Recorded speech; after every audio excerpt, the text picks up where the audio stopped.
So, moment of truth. Does it all come out together, or does this fall apart whenever I pick it up?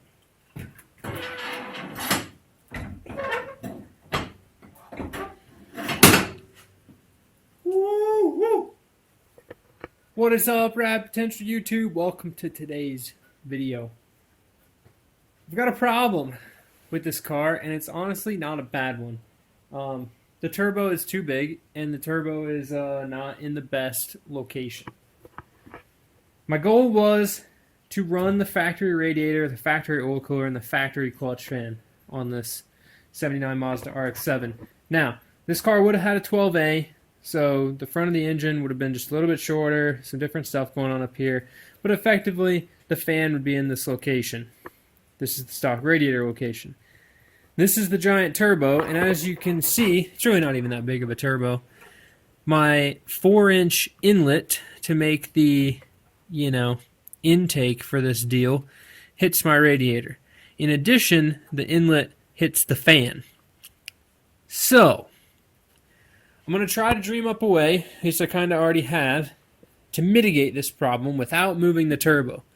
As you can see, I kind of already started on the exhaust, but that'll be in a different video once I finish it all the way out. Now, radiator, my intercooler used to sit right across here. Alright, let me grab it and put it in so you can see. Alright, so this is effectively where the intercooler sat in the previous iteration of this car with the stock Series 4 FC turbo on it. So the stock baby turbo that went down here. Now, not a huge deal. Plenty of room to still get a filter underneath it on the old turbo, but on this turbo, there's a lot of wasted space up here in front of the radiator. My goal is to paint this whole engine bay after I get all this stuff figured out, so it's good that I realize this now. What I think I'm going to do is try to drop the intercooler down and scoot it forward. So I'm going to get rid of these factory radiator brackets. I really don't want to steer away from using a factory RX7 radiator. An FC RX7 radiator fits in a first gen really well. If you angle it, it'll actually kind of run from just behind the sway bar down there to then to the edge of here. The FC radiator is clocked like that in an FC from the factory as well, so the fill cap's already at an angle, and then they would have a fill cap on the thermostat housing here if you had like a turbo model. And this 2-bolt flange, I can switch that, and I have a couple of them here. So I'm not too terribly worried about being able to bleed it per se, but I think my intent, what I'm going to try to do, and you're going to see here in a second, is we're going to try to take this radiator and rock it forward and then move it down just a little bit. That's going to fix the clearance for the intake, and then as far as the fan, we'll see how far away the radiator is to then decide if I'm going to keep a clutch fan and build a shroud to fit that clutch fan, or if we're just going to get some electric fans and run 2 electric fans on this radiator. I'm not a huge proponent of electric fans on these cars. I ran one on my yellow rally car, and I had to upgrade the alternator to be able to handle the fans and the rally lights and everything at the same time. And it was just one of those problems that I created for myself versus an actual problem on the car per se. So that car, I had a big Ford Taurus E-fan on the back of that deal, which that thing's huge, draws a lot of current. I could get away with some smaller fans, and not that electric fans aren't a proven way to go, but it just adds another degree of complexity here, whereas with a clutch fan, it just bolts on, and it turns, and you lose 5 horsepower because of your clutch fan. So I'm also not opposed to just trimming these fan blades down and running that fan. So that might be the intent as well. But let's go ahead and remove this stuff, mock it up, make some brackets, and see how this thing fits. And I think I'll be surprised with how much room I'm able to create up in here. So not my first rodeo having to move and deal with cooling stuff, but it is my first rodeo having to do it with also an intercooler up here. So hopefully we can find a good route for the pipes and fit everything. And if we need to move the oil cooler out front, we can do that too. I haven't made the lines for that side of it yet. So let's get cracking.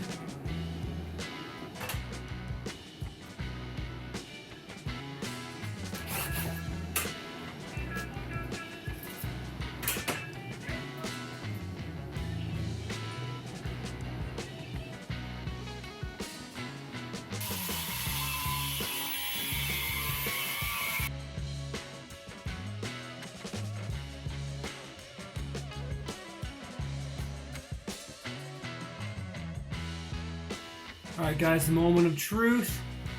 The bracket I built should be the intercooler and radiator all in one piece. It should come all out really nicely, ideally. I'm actually pretty stoked on how it came out. Everything's pretty straight, and I think this is actually going to work pretty well. So, moment of truth. Does it all come out together, or does this fall apart whenever I pick it up?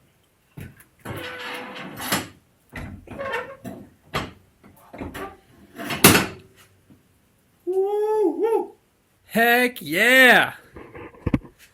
Alright guys, don't call me a professional fabricator by any means, but I'm an engineer. I see things. My micrometer is well calibrated, to say the least. So, I made this with stuff I had laying around. Okay, I did not go to the store and buy stuff specifically for this, so this is just like what I had here on hand. This is some 3/8 hollow bar, looks like mild steel. This is some 1/2" DOM that's pretty thick. This is what I made my transmission mount out of. This, all the flat stock you see is just literally a piece of angle iron that I cut up to make flat stock. So this whole piece mounts to the factory radiator brackets here and here. I then put a sheet metal screw into the frame rail on each side. So a lot of the weight of this whole thing is supported by the frame rail, and then the angle of it is just held with the brackets there. So the top of this deal, keep in mind guys, this is kind of, just like I said, what I had laying around. I'm still pretty stoked. It looks pretty good. I've always enjoyed watching fabricators do these, like where they weld a washer into a piece of tube and use that to mount stuff. So perfect time to do that. So I welded a washer into the bottom of some of this tubing I had laying around, tied that in up there. Same thing over here. So the intercooler should just unbolt, slide right out. So it utilizes a factory RX7 radiator, which is really my whole goal here, was to keep a stock part number radiator in the car. So the main intention behind doing, in my head, mounting the intercooler to the radiator, right? And then mounting that whole assembly to the car. 1, serviceability. 2, once the front end is on this car, you will not be able to get up underneath here to get the intercooler out. So on a typical front mount, you may have to pull the bumper off to get the front mount off. But on mine, I just pull my radiator and that out at once, and it all comes together. It's going to get a little tricky interfacing. This intercooler pipe is probably going to have to be like a little bit of a U ordeal. I'm going to clock the turbo maybe, spin it this way so that it might just like go like this somehow, or up and over. I don't know. I got to figure that out quickly. And then this side's super easy. Just shoot straight up to the rotary works intake, basically a straight line. There's really nothing going on over here that can't be maneuvered around that intercooler pipe. So, catch can will go here. Look at that view.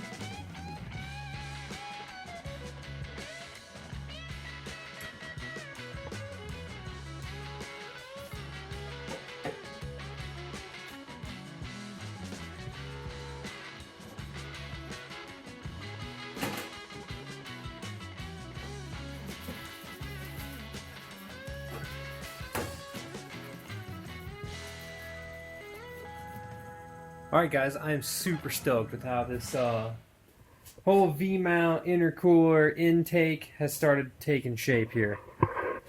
We've got all the intercooler piping. All the intercooler piping temporarily ran here. This stuff is not permanent. I'm going to try to do this in one piece, and I'll be running a different blow-off valve than this one. But effectively, little 90 coupler on the intercooler here, 90 coupler on the throttle body there. Done. This side, I've kind of got this is not the right size coupler for this, but effectively we're clear as long as this bit here clears the hood. I may clock the turbo over to effectively like lay this pipe out this way, but otherwise super amped with how the intake is. So we got 4-inch all the way to the inlet. The filter's just chilling here for now.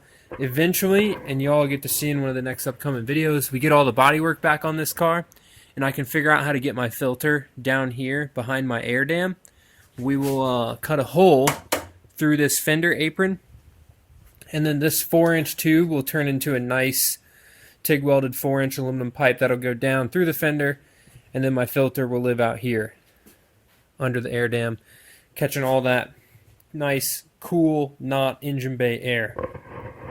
In addition, just the priority of this, happy with that. Plenty of top and bottom room around the radiator for the radiator to get air around the intercooler, which will be awesome. And once I have my front air dam on here, we'll mount the oil cooler out here, and I left some room on the right side to be able to snake my oil cooler lines back in the engine bay to the engine. So we'll have to pick up here, which is oil out of the engine to the cooler, and then here, which is oil out of the cooler through the filter into the back of the block. And those lines will be able to snake out through here or come up underneath the radiator there. Plenty of space. But super hyped with how all this is fitting. Let's grab the fan here and see how much of this we've got to trim. Okay, there we go. That's kind of ish on there. Not really. All right. So in order to fit this clutch fan in here, which eventually I'd like to make a shroud that goes around this, that's clearanced for the turbo inlet, is I'm going to have to come in here and cut some of these blades off. Don't worry, it's a plastic fan. We're not going to be affecting the weight of it too much as far as the balance. It does have this clutch, and really all that would kind of do is just tear up the water pump bearing, maybe put a little bit of strain on the alternator and the main bearing. But fortunately, these fans are super light. We've got tons of these fans laying around from cars we've taken apart. So if I need to find as well, this is a Series 4 turbo water pump. So if I want to switch to like a 12A style pump, I might be able to push the fan even further out. Some of those earlier water pumps have like a aluminum base that the fan mounts to that pushes the fan further away. So I might be able to get away with running one of those instead of running this FC fan. Because even then, the FC fan doesn't fit perfectly with the stock shroud. I think I've got... yeah. So this would be one of those little aluminum adapters like you'd find on a GS LSE or a 12A car. And this deal could go on here, and then I'd have to switch to a different fan, but that would bring the fan closer to the stock radiator, which could be pretty good. But otherwise, I'm just super amped, guys. This thing's coming together with not a lot of time to get this thing finished, and I'm happy to finally see like mostly complete what the engine bay is going to look like, right? So I've got a set of coolant hoses or radiator hoses for an FC coming. The FC is actually more reminiscent of how this is set up. The FCs have a V-mounted radiator. They've got a big plastic shroud back to the fan, and aside from this upper radiator neck here not pointing down, on an FC it's hooked down. Aside from that, an FC radiator hose upper should fit just about right. The lower should be just about right for an FC as well. So I'm hyped on both of those. One of the big things that I value in building a race car or just building some sort of custom car is to be able to use off-the-shelf factory part number parts. When you go and you have to find stuff that are Speedway or Summit or some universal deal, when that breaks, that part may not be offered anymore, and then you got to refigure that out. But if you set your car up to use parts that came off of a factory car, typically, if your stuff breaks, you can go to the parts store and find it, or go to a junkyard and find it, or just go out to the parking lot and take it off of another car, and you can continue with whatever racing event or just track day you were going to. So that's kind of a lot of my design philosophy around cars in general. It's just approached that way. That's how I approach things. So I'm super hyped with that. You know, obviously the intercooler piping and the intake pipe and the exhaust downpipe and stuff like that is custom. But soft things that are wear items, try to target those factory parts. But guys, I'm super amped with how this thing's coming together. Y'all can see a little bit of the downpipe and the wastegate stuff going on, which that whole exhaust is getting built in a different video. That's just the exhaust. I still have to finish out from the back of the axle, but I'm hyped that a majority of the plumbing is done. It's effectively how it's all going to look.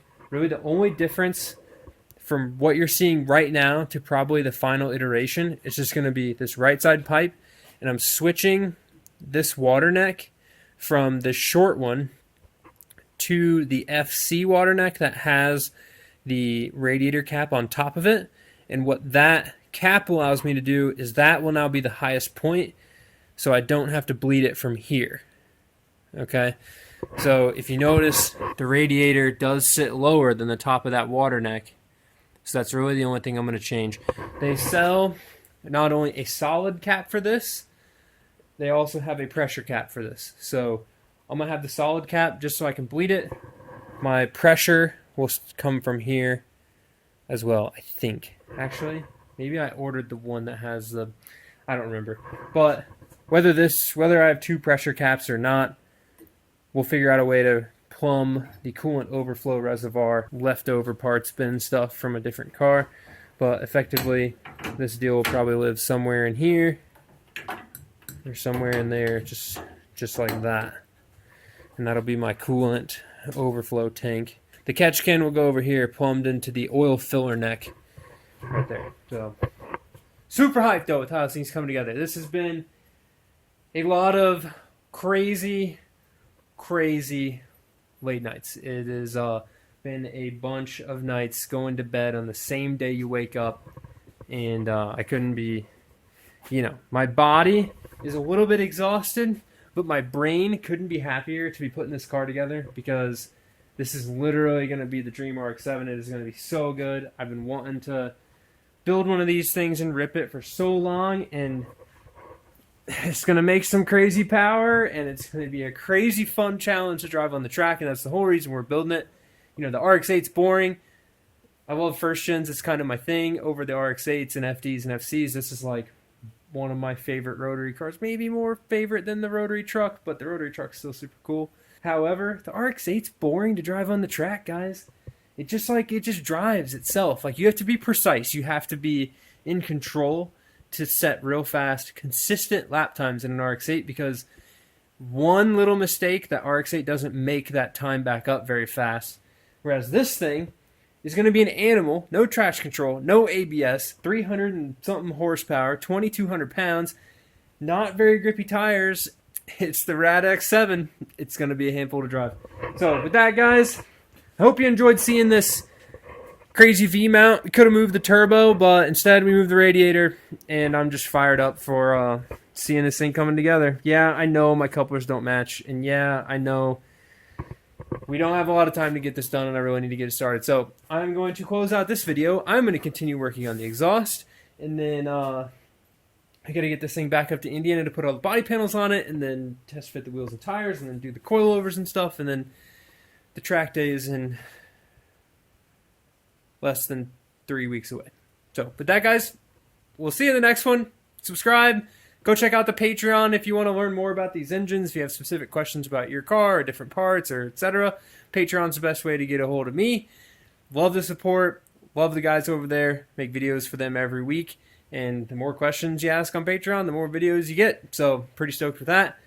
And just stoked on this. So definitely subscribe too if you want to go learn about these engines. I think I already said that. Sorry it's late. Keep it rad. We'll see you guys in the next one. Thank you guys so much for watching and keeping me motivated to get this deal done. So, the RADX7 coming to tear up some Corvettes. Let's get it. Peace, guys. I think the dog is actually asleep up there. Okay. I have a little couch, outdoor couch on the back porch, and I whistled, and the dog's sitting on it, and she just looked over at me and is like, "Hey, dude, it's 2 in the bloody morning. I'm not getting up." Peace, guys.